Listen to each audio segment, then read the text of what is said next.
Bonjour et bienvenue. Vous rêvez de transformer votre balcon en un arbre de paix qui attire l'énergie positive?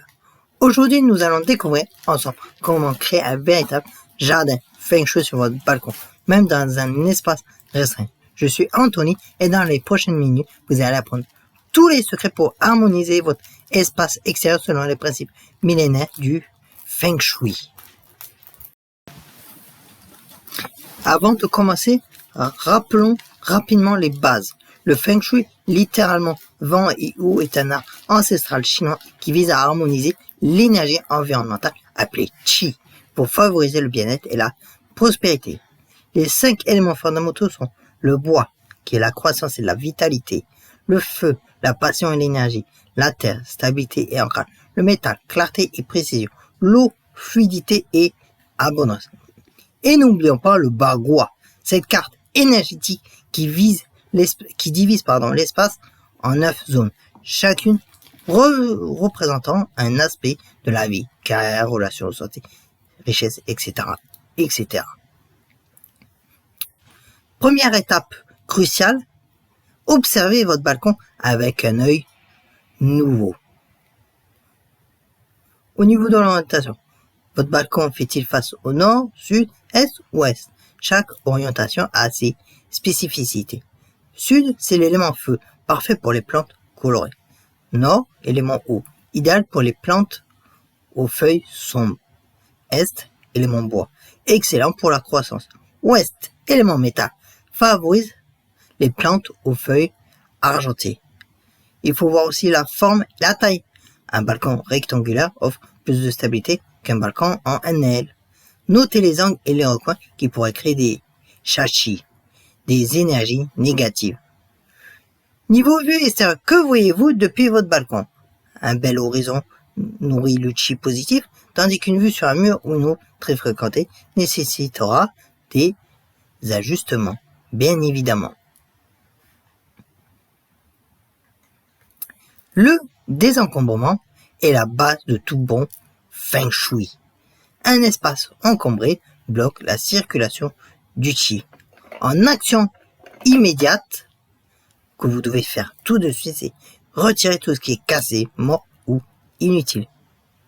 Et nettoyer chaque recoin avec conscience, et organiser les objets restants de manière harmonieuse.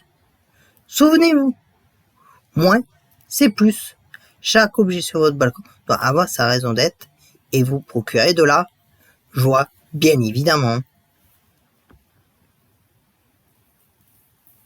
Maintenant, appliquons le bagua à votre balcon. Imaginez votre balcon divisé en 9 carrés égaux. La zone carrière, qui est le nord, placez-y des plantes aux feuilles sombres ou un petit point d'eau. Pensez bien évidemment au bambou noir ou aux plantes grasses foncées. La zone du savoir, qui est la zone nord-est, c'est l'élément terre qui domine, et donc optez pour des pots en terre cuite et des plantes au ton ocre ou jaune. La zone famille, qui est l'est, et qui est l'élément bois, c'est l'endroit parfait pour vos plantes vertes, luxuriantes, fougères, philodendrons, bambous. La zone richesse, qui est le sud-est, bois également, mais orienté croissance. Choisissez des plantes à feuilles ronds comme le jade ou les crassula. La zone renaissance, qui est le sud, c'est l'élément feu. Et ici, osez les couleurs. Géranium rouge, hibiscus ou même une petite fontaine avec éclairage. La zone sud-ouest, c'est la zone amour. De la terre à nouveau. Et bien évidemment, privilégiez les plantes par paire et les couleurs rose ou pêche. La zone ouest, c'est la zone créativité. C'est le métal aussi. C'est le métal, bien évidemment. Plantes aux feuilles argentées, pois métalliques ou plantes blanches, comme les gardénias. La zone mentor, qui est le nord-ouest, métal aussi, ajoutez des éléments verticaux, comme des bambous ou des plantes grimpantes. Le centre, c'est la zone santé, l'équilibre de tous les éléments. Une belle plante centrale, robuste et en bonne santé.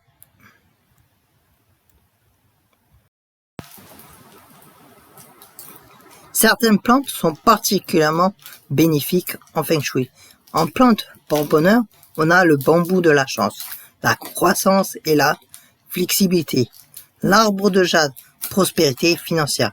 La plante ZZ, purification et protection. Sansevieria, protection contre les énergies négatives.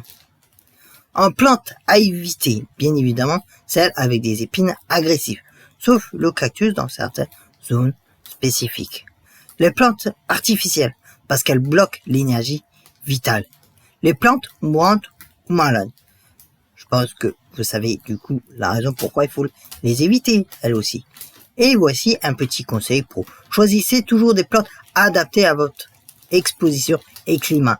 Une plante en bonne santé sera toujours plus bénéfique qu'une plante feng shui mais dépérissante. L'art du feng shui réside dans l'équilibre des 5 éléments. Bois, vos plantes vertes, mobilier en bambou. Feu, fleurs rouges, éclairage chaleureux, objets triangulaires. Terre, pot en terre cuite, couleur ocre et marron. Métal, jardinier métallique, plantes aux feuilles argentées. Eau, petite fontaine, coupelle d'eau, couleur bleue. Et une petite astuce pratique, si un élément domine trop, par exemple, trop de métal avec une rambarde métallique, équilibré avec son élément nourricier. Le métal est nourri par la terre, donc ajoutez des pots en terre cuite. Le chi doit circuler librement comme une rivière tranquille, donc évitez les lignes droites agressives, les angles pointus dirigés vers votre espace de détente, les obstacles qui bloquent le passage. Et favorisez bien évidemment les courbes douces avec vos arrangements de plantes, des chemins visuels clairs, des hauteurs variées pour créer du mouvement, comme les vagues de la mer. Et je vais vous parler de la technique du serpent. Disposez vos plantes en créant un chemin sinueux pour l'œil, comme un serpent gracieux. Cela invite le chi à danser plutôt qu'à foncer comme un bourrin.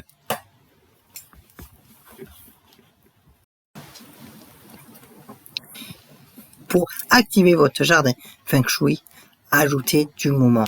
Par exemple, avec le carillon éolien, choisissez le bon nombre de tubes selon votre objectif. Des plantes qui bougent naturellement au vent, un petit moulin à vent décoratif.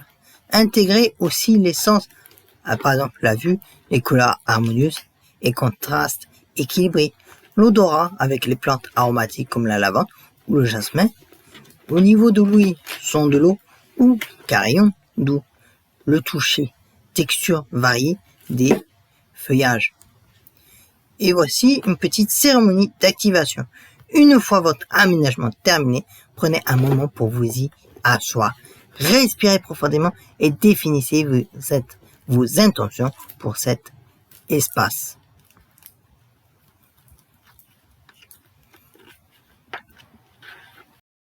Félicitations, vous avez maintenant toutes les quilles pour créer votre propre oasis feng shui. Rappelez-vous que le plus important n'est pas la perfection, mais l'intention et l'amour que vous mettez dans votre espace. Votre balcon deviendra progressivement un refuge qui nourrit votre bien-être quotidien. Observez les changements, ajustez selon vos ressentis et surtout, profitez. Si cette vidéo vous a plu, n'hésitez pas à la liker et à vous abonner pour plus de conseils bien-être. Et vous, quel sera votre premier aménagement feng shui? Dites-le moi en commentaire et à bientôt pour de nouvelles aventures zen.